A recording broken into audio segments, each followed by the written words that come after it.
Hobby burnout. We've all experienced it. We've all seen the videos on what different people do to combat it. From cleaning and reorganizing your space to pre-cutting foam bricks and shingles. Hobbies are supposed to be the escape, the thing that you do after work, the thing that recharges you, but sometimes they can just start to feel draining instead. And for me, this comes on a lot each time I finish a large project.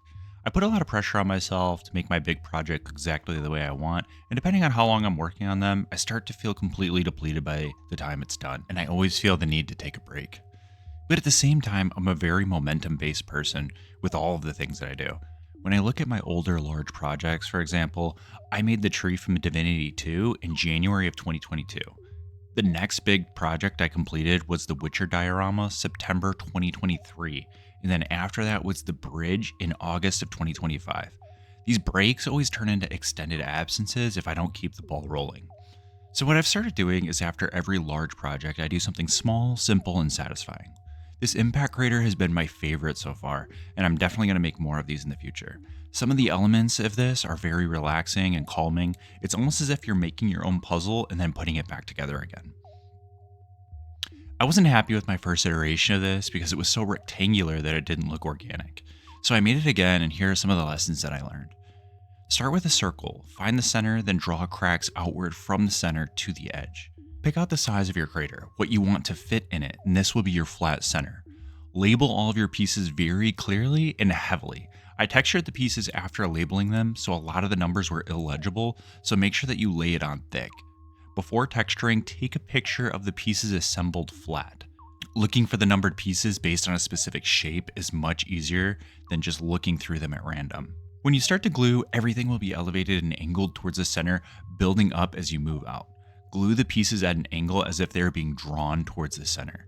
In doing this, not all of the pieces will align perfectly, but gaps in the end can be easily filled with foam scraps. Apply only a small amount of glue to get the piece in place, then fill in the gaps from the bottom to make it more structurally sound while hiding the glue at the same time. Continuously build up and outward and trust the process. As you're building and painting, just keep in mind that center of your piece and try to create a pull towards that point, not only with the angle of your pieces, but with your brush strokes as well. This will help to sell the illusion of a gravitational force or a high impact.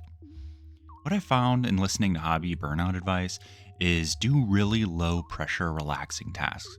And honestly, what is lower pressure and more relaxing than a puzzle? The reason this has been my favorite hobby burnout project is not only does it have all of these elements to help reset the pressure, but you actually have a completed project at the end that gives you that completionist dopamine. I love this thing. It has so many uses. You can use it as a marker for a unit that was blown up for dramatic effect. It could be a small miniature display for a heavy motherfucker. You could even use it as a dice tray for high impact rolls. This is the perfect little one-day project to reset your hobby mind.